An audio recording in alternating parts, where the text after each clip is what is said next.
Ang usapan ngayon dito sa mundo ng crypto ay tungkol po kay XRP na sinasabing may posibilidad umakyat hanggang $28. Ayon po sa isang analyst na si Steph is Crypto, nakita niya ang isang napakalakas na technical pattern na tinatawag pong bull flag. Sa ganitong setup, posible raw na makakita tayo ng isang malaking breakout na pwedeng magdala kay XRP sa isa sa pinakamalalaking rally sa kasaysayan nito.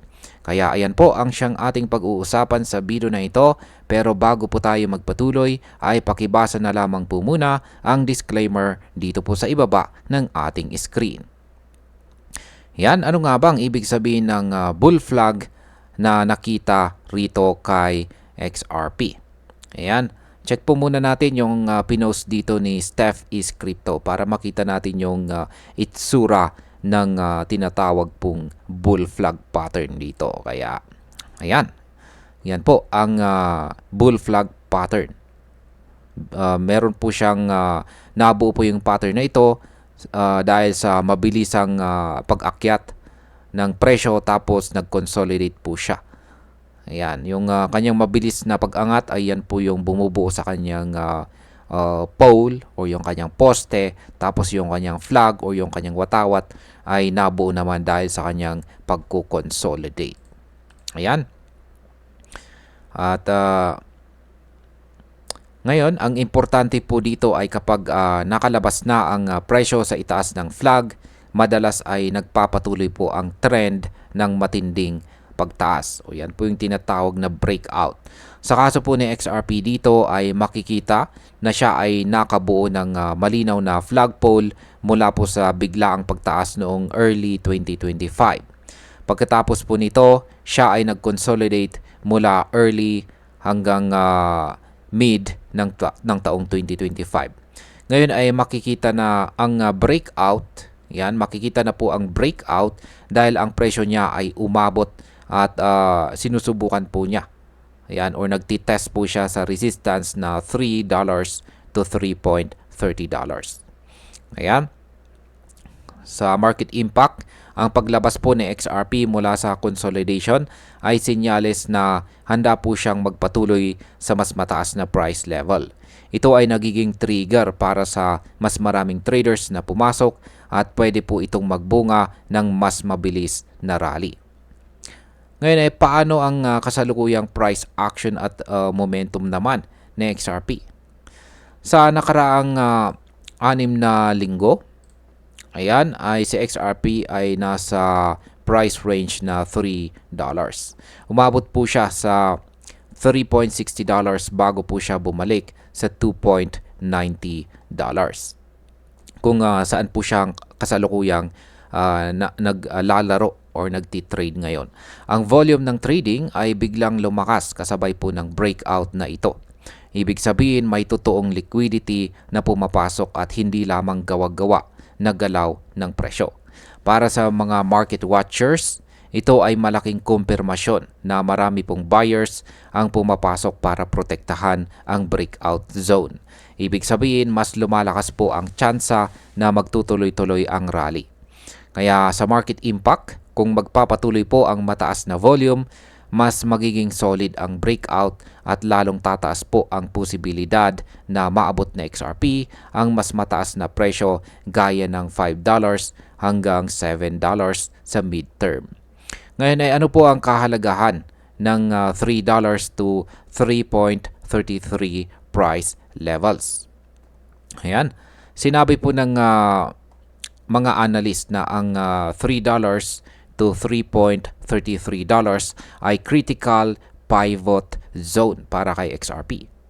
Kapag nagtagal po siya sa ibabaw ng price levels na ito, mas lalakas ang bull flag setup at mas tataas ang kumpiyansa ng market na siya ay nasa tamang direksyon.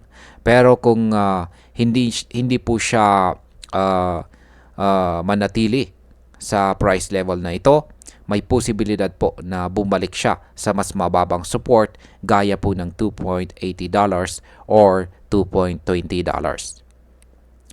Pagdating po sa market impact, ang price zone na ito ay parang turning point. Kung mananatili po si XRP sa itaas ng $3.30, pwedeng umakyat po siya ng mabilis. Pero kung bumagsak, marami pong traders ang maaring mawalan ng tiwala at magbenta na pwede pong magdulot ng price correction. Ngayon ay bakit target ng mga analyst ang $28 para kay XRP? Ayon po ulit kay Steph is Crypto, ang bull flag ay kadalasang sinusukat gamit po ang taas ng flagpole na idinadagdag sa breakout point nito.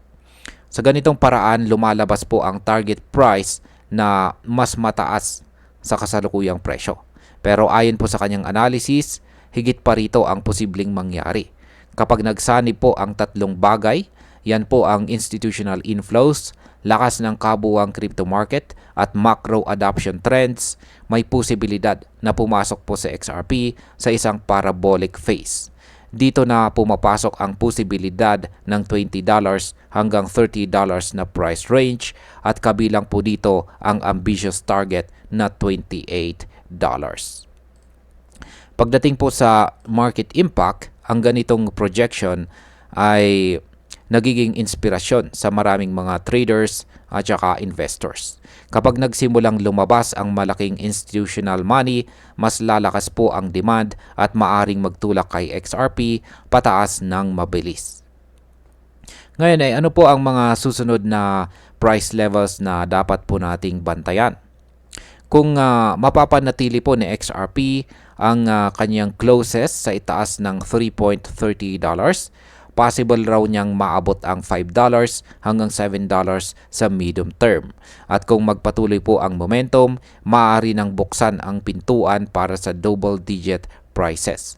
Ngunit kung hindi po niya kayang ipagtanggol or ipaglaban ang breakout at bumagsak po siya sa ilalim ng $2.80, mawawalan ng bisa ang bull flag at babalik po si XRP sa kanyang consolidation. Sa market impact, kapag naabot po niya ang $5 to $7, ito po ay magbibigay ng bagong kumpiyansa sa market at maaring magdala ng mas maraming bagong investors. Pero kung bumagsak po siya sa ilalim ng $2.80, ito ay maaring magdulot ng pag-aatubili at maging dahilan ng panic selling sa ibang mga traders. Yan, bilang panghuli, ang analysis po ni Steph is Crypto ay nagpapakita ng isang napakalaking potensyal kay XRP. Ang bull flag breakout ay malinaw na makikita sa chart at talagang nagbibigay po ito ng bullish na pananaw. Pero para makapunta po siya sa ambitious target na $28, kailangan po ng kombinasyon ng malalakas na factors gaya ng institutional inflows at matibay na market conditions. Kaya para sa akin, ang pinakamalagang bantayan po ngayon ay kung kayang hawakan ni XRP ang $3.30 at kung mananatiling mataas ang kanyang volume. Kung mangyari ito, malaking posibilidad na makapunta po siya sa $5 to $7 at mula dito ay magsisimula ang tunay na laban para sa double-digit prices. Ang $28 ay posible, pero ito ay mangyayari lamang kung ang buong market ay magiging malakas at susuportahan ang kanyang galaw. At ayan, hanggang dito na lamang po tayo sa video na ito mga ka-crypto. Marami pong salamat sa panonood. Ingat po tayo lagi at God bless po sa ating lahat.